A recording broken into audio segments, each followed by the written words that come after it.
For hundreds of years, people would travel thousands of miles to worship their God at a specific place in a temple designed for that God. And as we look back, it's easy in our culture to think we're so much more advanced. We've moved past that. But what if we haven't? What if all we've done is taken the same old gods and rebranded them? Rebranded them in something that we're calling American gods.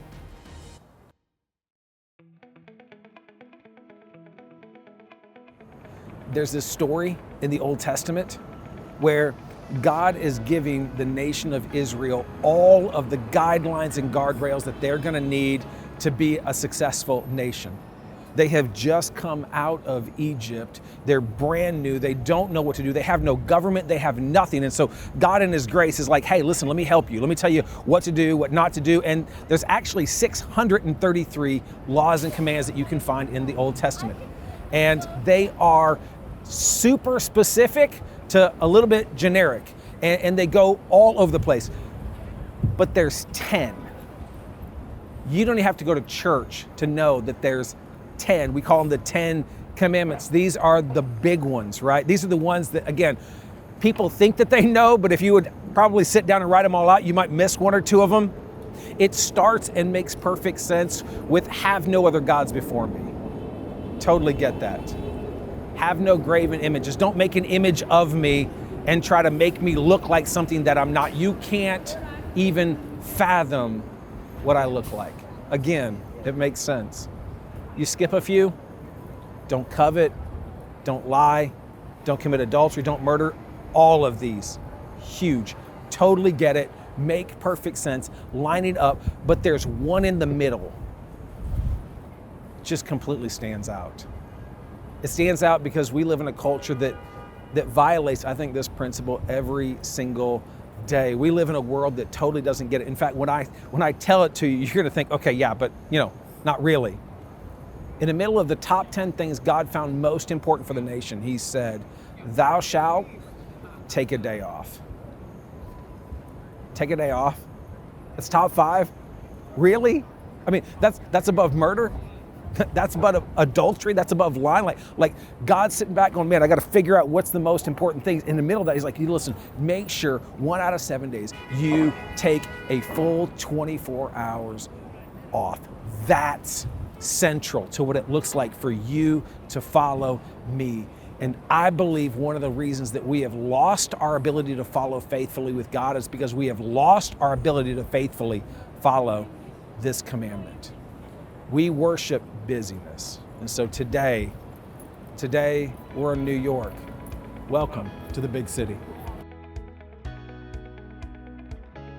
Today we're in Times Square, the city that never sleeps, and I'm not sure there's a better place that epitomizes busyness than this right here.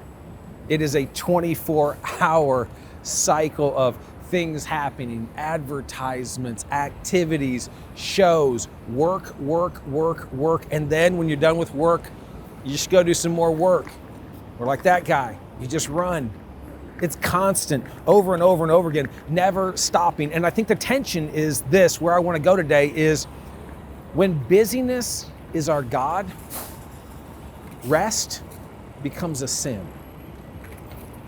Have you ever felt guilty just sitting watching a movie, taking a day off, resting? If you have, busyness might be your God. I mean, how jacked up is it that we live in a culture where when we do the very thing that God calls us to do, which is take 24 hours and just rest in Him, rest from work, rest from all the things that tire us, how messed up and backwards are we when we do that we feel guilty, that we feel like I should have done something, I should have fixed the house, I should have mowed the lawn, I have so much to do, is what we say. And it just shows how much we need to be reminded of this call that God's put on our lives. Because so often, and I'm so guilty of this myself, we wear busyness like a badge of honor. I mean, when you ask people how they're doing, when was the last time you heard somebody say, oh, I'm rested, I'm getting so much sleep. I am doing so well. I'm so healthy. No, what we hear is I'm busy. I'm so busy. I got this.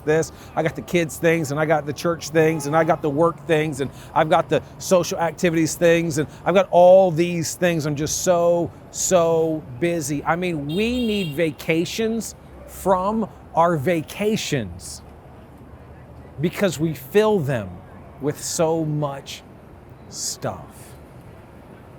And I believe something's lost.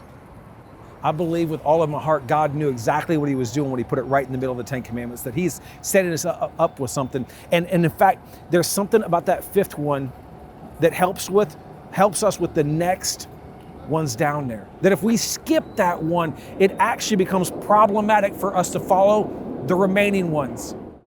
Hold up. Before you're tempted to send me a text message or an email letting me know that this is not the right commandment, I know that. I was exhausted, I was tired, I hadn't eaten that morning, and I'm pretty sure that it was about 15 degrees outside in New York when we were filming this thing. And so anyway, I misspoke. I'm gonna misspeak one more time. And so with that said, let's get back to the message. And so today, what I wanna do is I wanna look at a story of a man named Elijah. And in this story, he is overworked, he is stressed out, and I wanna look at the 4 symptoms that busyness might be your God. 4 symptoms you might need to slow down to help you get to the place where you can go back to worshiping God and rest in who he is. Because more than anything, today I want you to know, you don't have to keep this pace. There is a way to rest in God. In fact, Jesus even says, my yoke, my way of living is life. Come to me, all who are weary, and I will give you rest. In the book of 1 Kings, there's a story of this man named Elijah, and he just finished performing maybe the go-to miracle of all miracles in the Old Testament. He literally called fire from heaven to wipe out all of the prophets of Baal. It is an incredible story that I've preached on multiple times. I love it. It is literally, spiritually, emotionally, mentally a mountaintop experience. There's a chance you've had some of those with God, where you just feel God's presence, and it's incredible. We're gonna pick it up right after that. Because right after that, he literally, and I think figuratively, comes down from the mountain. He comes down from the high of what he just saw, what he just experienced. And what we're gonna see is a man who is not close with God, high energy, ready to go. We're gonna see somebody else. We're gonna pick it up, 1 Kings chapter 19, verse 3, and it says this. When he came to Beersheba in Judah, he left his servant there. While he himself went a day's journey into the wilderness, he came to a broom bush, sat down under it, and prayed that he might die. That's not quite what you would expect from a man of God, is it? I mean, we're told that in the church, if you have mental problems or emotional problems, then just pray about it and it'll be okay, that maybe it reveals a lack of closeness of God. But again, this man just finished praying fire from heaven. This man is so close to God. And then it goes on. He says it this way, I've had enough, Lord. He said, take my life. I'm no better than my ancestors. Then he lay down under the bush and fell asleep. See, the first symptom that busyness might be your God and therefore rest feels like a sin is you're emotionally or mentally spent. You just feel empty. What this looks like is you're a really loving mom or dad, but you're just short with your kids or your spouse. And you'll say things like, I don't even know where that came from. I don't know what, that's so unlike me. And many times it's true. Again, this world that we live in baits us and baits us and baits us to worship the God of busyness, to go, go, go, go, go. And we're emotionally, mentally, we're tapped out, we're exhausted. If you've ever got done at the end of the day and you just sat there and you're like, I just need to veg for a bit. I get it. I get it. We live in this world. We live in this world where it's so easy to do, go. And then it really, I hope you hear me when I say this, it has very little to do with how spiritual you are. If you're going and you're busy all the time, it will start to manifest itself in an emotional and mental emptiness. And so let me just ask you, how are you mentally? You feel healthy? You feel like you're sharp, you're running on all cylinders, you're good to go, that you're not short with your family, you're not quick-tempered, you're not angry, you have the emotional stability to handle the worlds of life? Or do you feel stress? Do you feel anxiety? Do you feel like you're like Elijah, man, I just need to lay down. I'm just done with life. If that's you, I want you to know there's hope, but it requires something that maybe it's going to be a little bit countercultural. It requires you being willing to take a day off. The story continues. Elijah just asked God to kill him. He's taking a nap. He's waking up. And it says this, all at once an angel touched him and said, get up, and here's what I want you to see, and eat. See, I think a lot of pastors and churches, if somebody would come to them and say, listen, I'm mentally exhausted, I'm tired, I don't know what to do, I'm having some stuff, we would super spiritualize it, be like, well, you should just pray more, you should just read your Bible more, or maybe go to church more, and all those are wonderful things. We're gonna get to those here in a minute, but I think sometimes when we worship the God of busyness, what happens is we neglect the very practical, physical aspect of our lives. I mean, we are souls, but we have a body, and that body has limitations. It needs rest. And so the angel says, get up and eat. And it goes on, it says, verse 6, he looked around, and there by his head was some bread baked over hot coals and a jar of water. He ate and drank and then laid down again. Guy's exhausted. He sleeps, angel wakes him up, eats, sleeps again.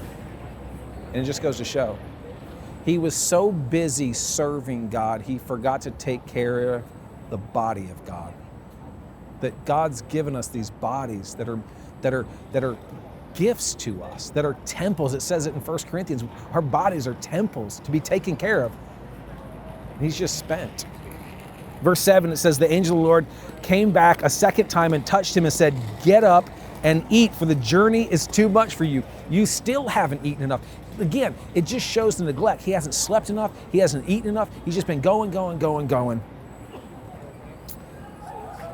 And verse 8 says, so he got up and he ate and drank, strengthened by that food.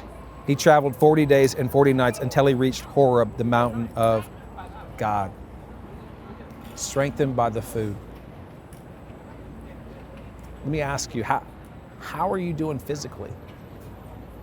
Because when we worship the God of busyness, what happens is, and what I hear from people is, Nick, I'm too busy to eat healthy. See, so many people I know, they're not strengthened by their food, they're sickened by their food. They're eating food that is so unhealthy for them. It's fast food, it's sugars, it's carbs that are terrible. It's all these things, and they're not strengthened by it. They're sickened by it, and so they stay stuck in this pattern of exhaustion. And that leads to other things. When we're sickened by our food, we don't sleep well. We don't have the right energy. We come home exhausted. Mentally, we're not sharp. And what we'll say is we're just too busy. I don't have time to meal prep.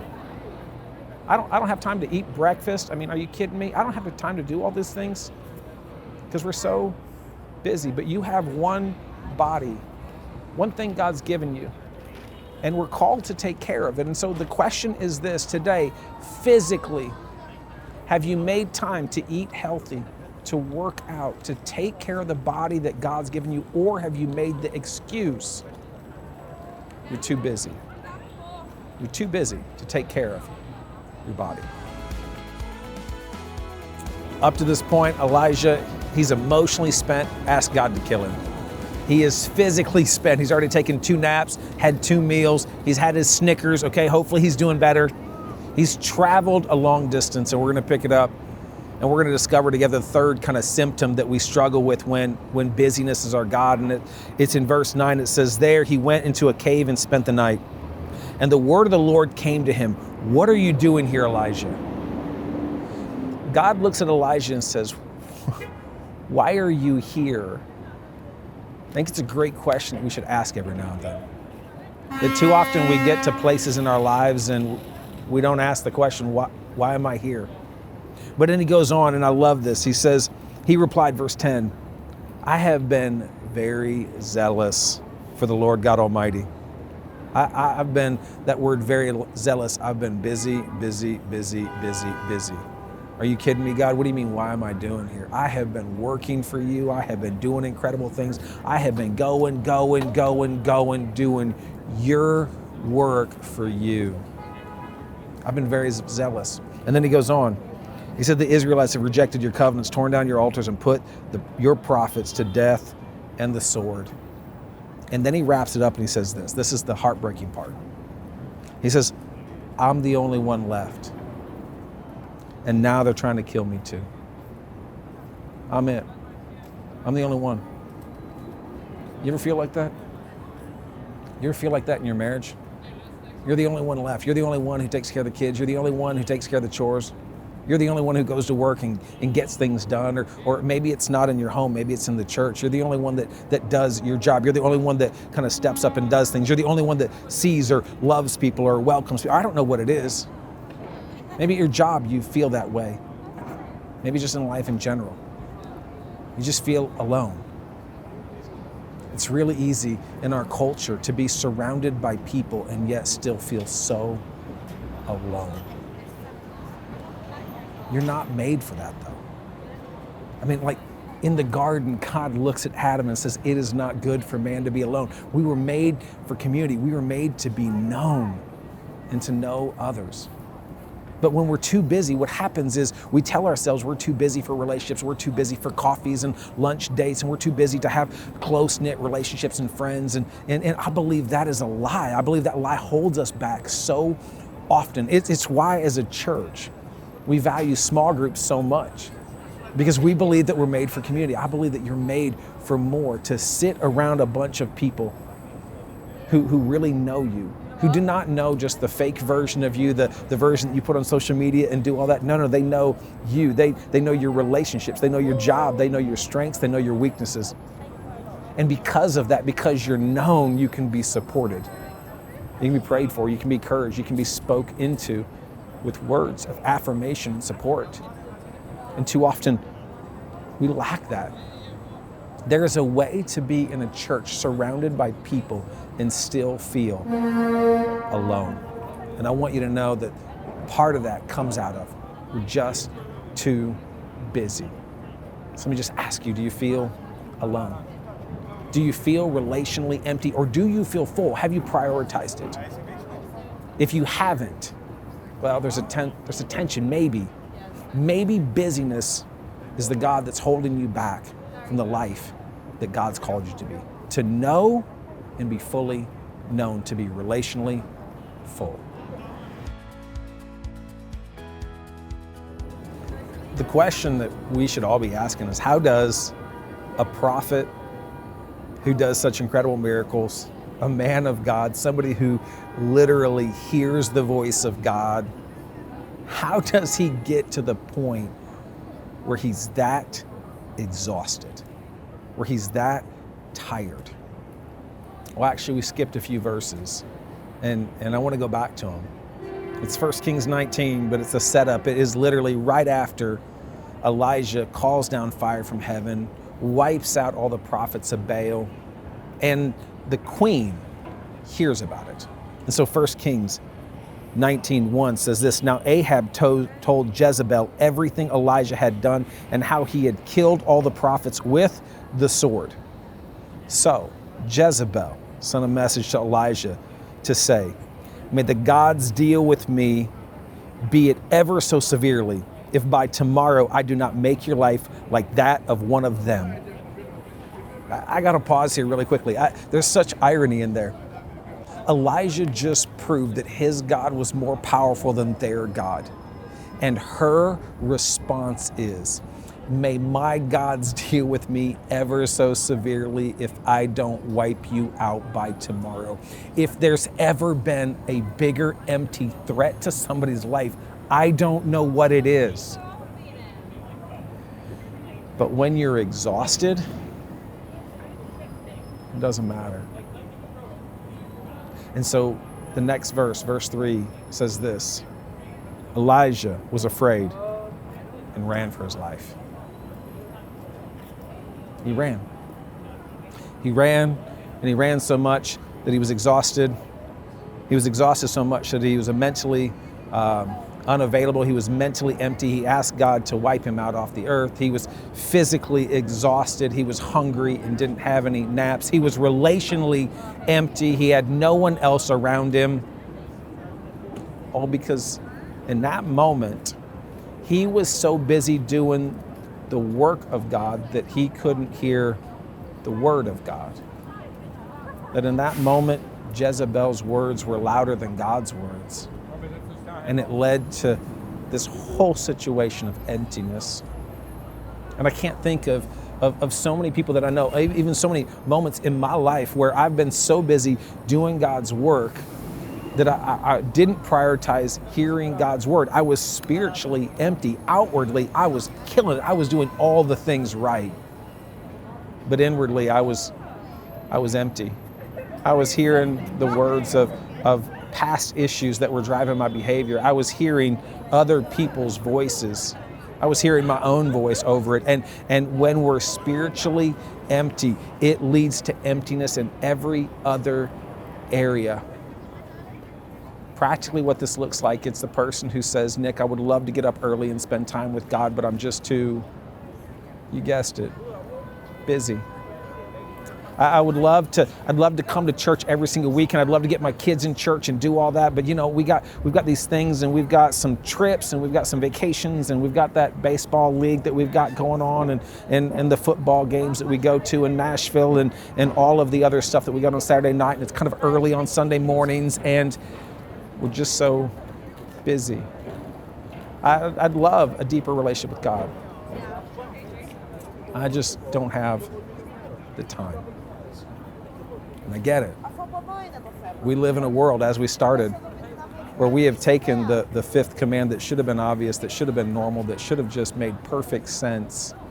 And we've so ran from it culturally that taking a day off to rest, taking a day off to prioritize our mental, physical, emotional, and spiritual health, it just feels like it's wrong. It feels like it's wasteful.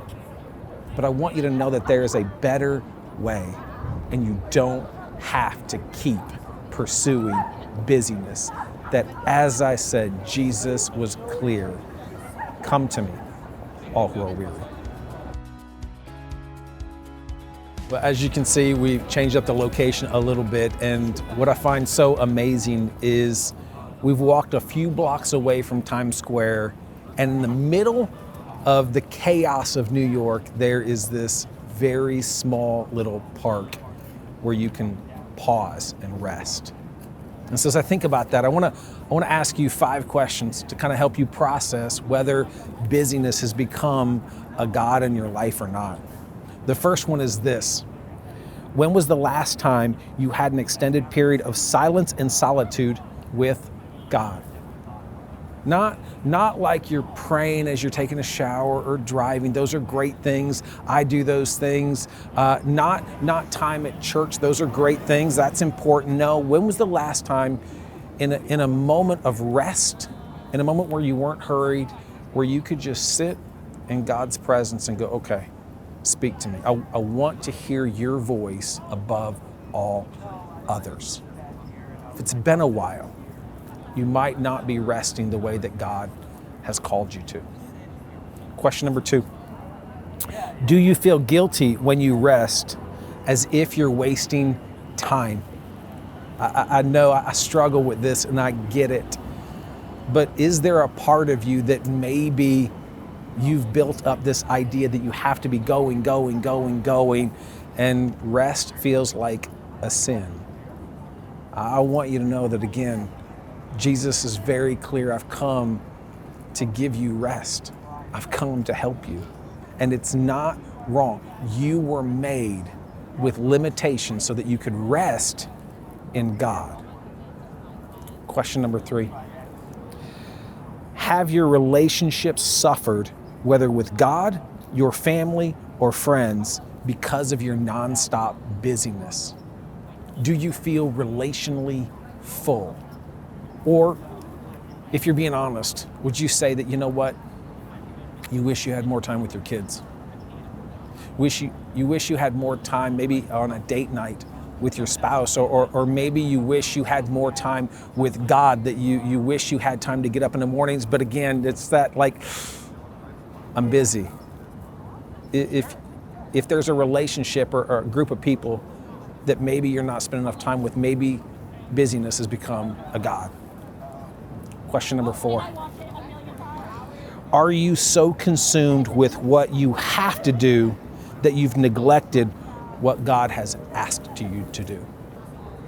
It's crazy sometimes when we start to hear the voice of other people louder. It's the voice of our parents, maybe, in telling us that we're never going to amount to much, or that we're a failure. It's the voice of culture telling us that you're not doing enough, that you're not the super mom or the super dad who has the house organized, or goes to work for 50, 60 hours and does the kids' sports and does everything. It's so easy to hear those voices above the voice of God. And so we have to pause and ask that question, which leads to the last question I'm going to leave you with. It's question number 5, and it's this: are you too busy to take care of your body, mind, and soul through rest, Sabbath, healthy eating, and exercise? How are you doing with that? Again, we have physical bodies that God has given us that are meant to be temples, that are meant to be taken care of and filled with the right things. And too often we justify poor eating habits, poor exercise habits, poor sleeping habits, all because we're busy. And what we're saying to God and to everyone else is that busyness is really my God. Because when busyness is God, rest feels like sin.